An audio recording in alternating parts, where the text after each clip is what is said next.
happy you got your breakfast there, Horatio.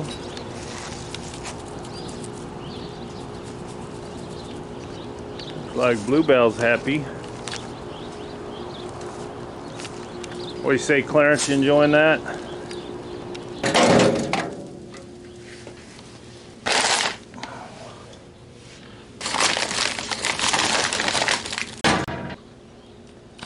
We'll go ahead and get the spring shackles positioned on and get those welded up. So I'm going to go get some tools and out of the shop and do a little finishing up on getting the springs out of the solution, out of the anti-rust solution, so we can get that going there. So I'll be right back. I'm going to go add some wood to the fire. I think that's coming along nicely.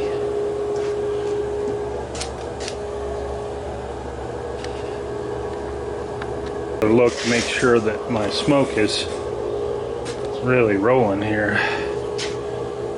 Hopefully you can see that, and that is exactly what I'm looking for. Hickory. Hickory is my favorite with beef. I think that'd be pretty good brisket. Hopefully nobody's disappointed.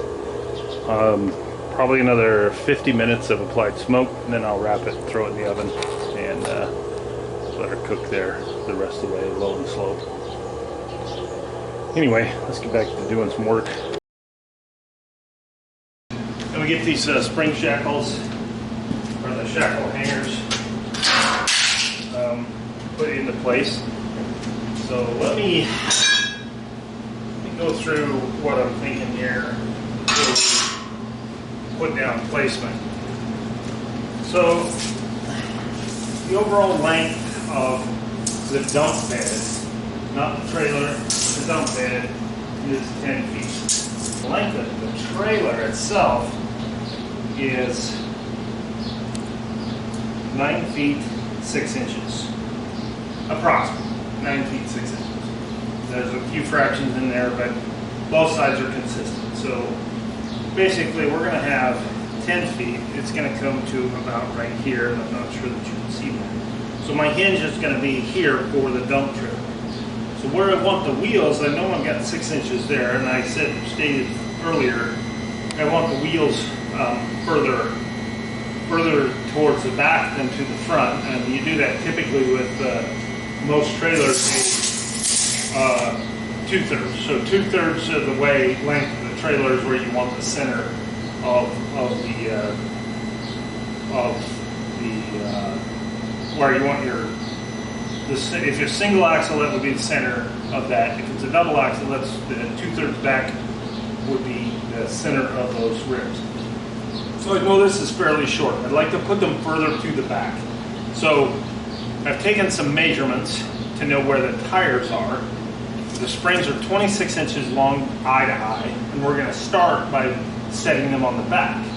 But at the end of the day, I'm gonna get them moved forward just to get them. I'm gonna set them to the back, get my measurements, and then we're gonna set them from the front, from the tongue.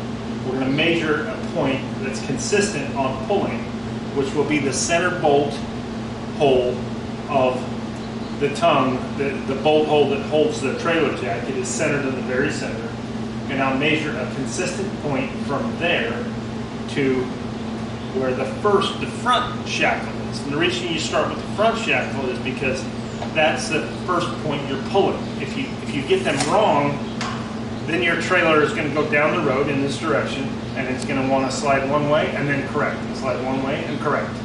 It might not be that drastic that you'll see it, but the bottom line is you wear your tires out very quickly, especially when you're carrying a load.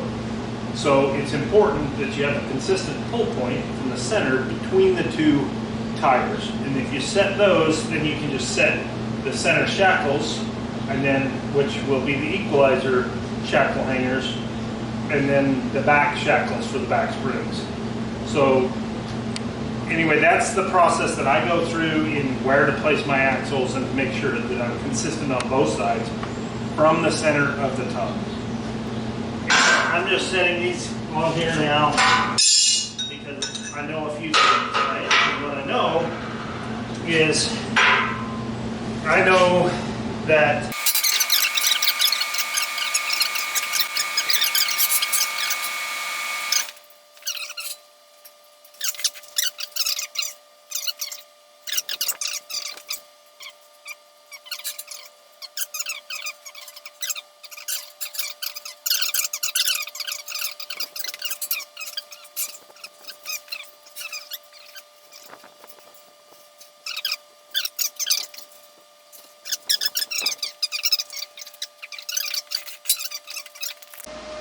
Okay, I've got a few minutes now. Let's do a little welding.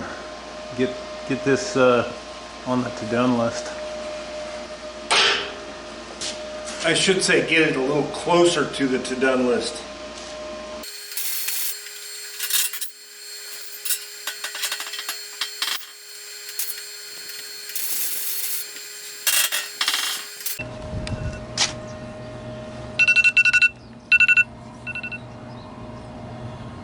Well, while I was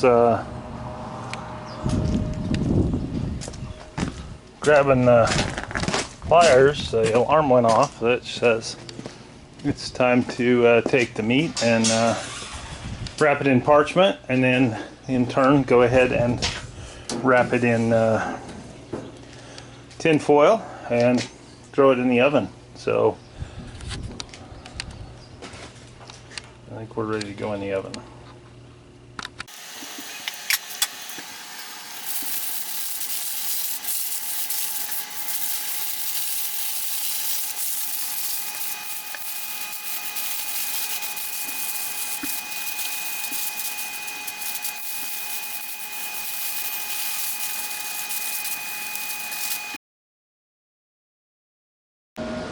Okay, from my measuring point up there at the tongue right there, I had some assistance, but I have both sides exactly the same at 98 and 1/16 of an inch. So now these I'm going to go ahead and weld these. The other thing that I did is I checked the dimensions from side to side, and the centers should be exactly at 71 inches from that shackle to the center of that shackle.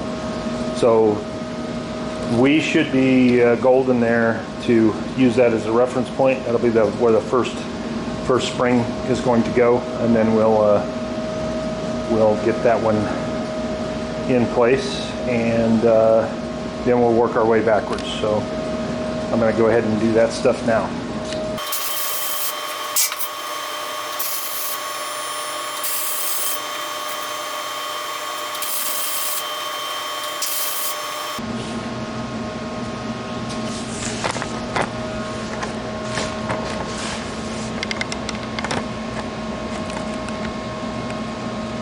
This one didn't raise up after, so I don't need to bolt it down.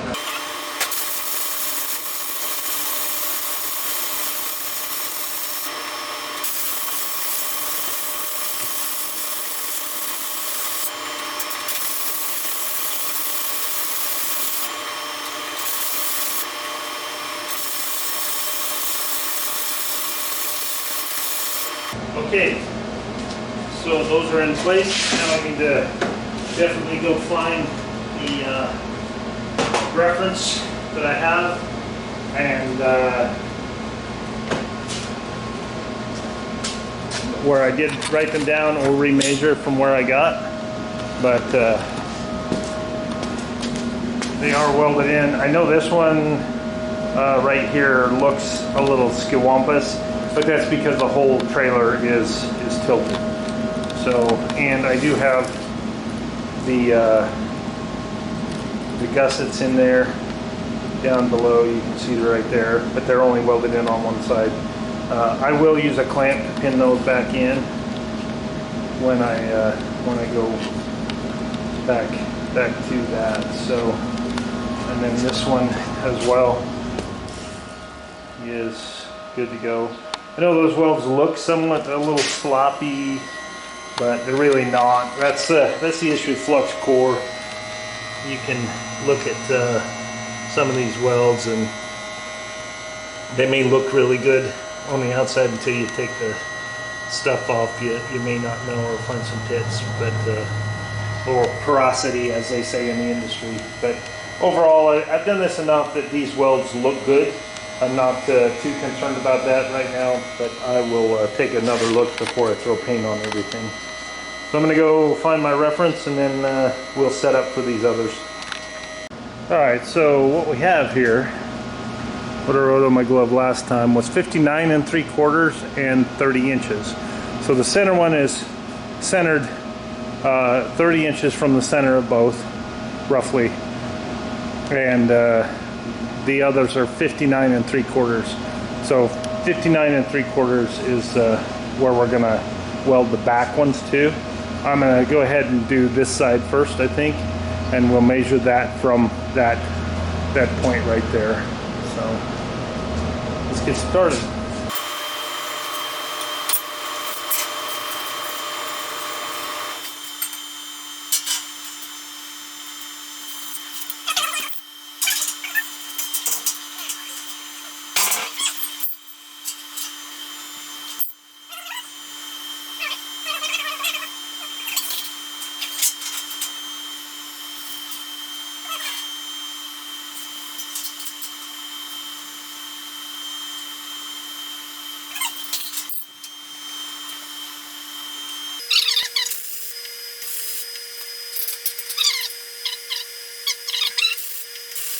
Shift over to this other corner.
Okay, the bottom of that brace is welded in now. One of the things I did want to discuss and talk about is oftentimes it's important that I remember this, and anyone else that is welding on shackle hangers or spring hangers onto any tandem axle trailer. The front and the rear take a significant amount of side load. Especially at slow speeds and sharp turns. So when you're backing slowly or whatever, those two wheels on that same side, one of them is going to be pushing laterally and the other one is going to be pushing the other way. Well, what I do to make sure that these are good on that regard, I'm going to put a second pass on these, and if they look a little light on all of them, I'm probably going to do even a third pass. But they'll also get they'll get weld in here and also in here, all the way on all of them, and probably a couple passes on both of those to make sure we've got some really good weld build-up. And I'm going to double check for cracks, any porosity, any of those things that need to be addressed.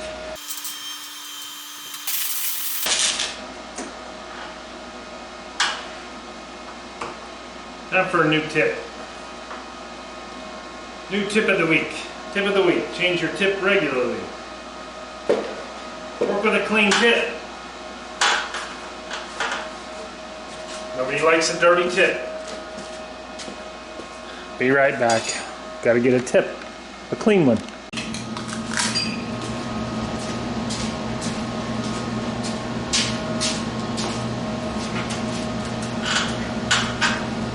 Got a nice clean tip now. Keep your tip clean.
All right, I had a friend stop by and give me a hand. We flipped it back over. I went ahead and welded the other side, and then we flipped it again, and I have it chained to the wall and bungee to the wall, so we can put the car in here for the weekend. But I think I'm finished for the day. The brisket's in the oven finishing smoking, and then we'll go to dinner a little later tonight. But that's all for this time. Part 3 will be coming soon. Got a lot of work yet to do.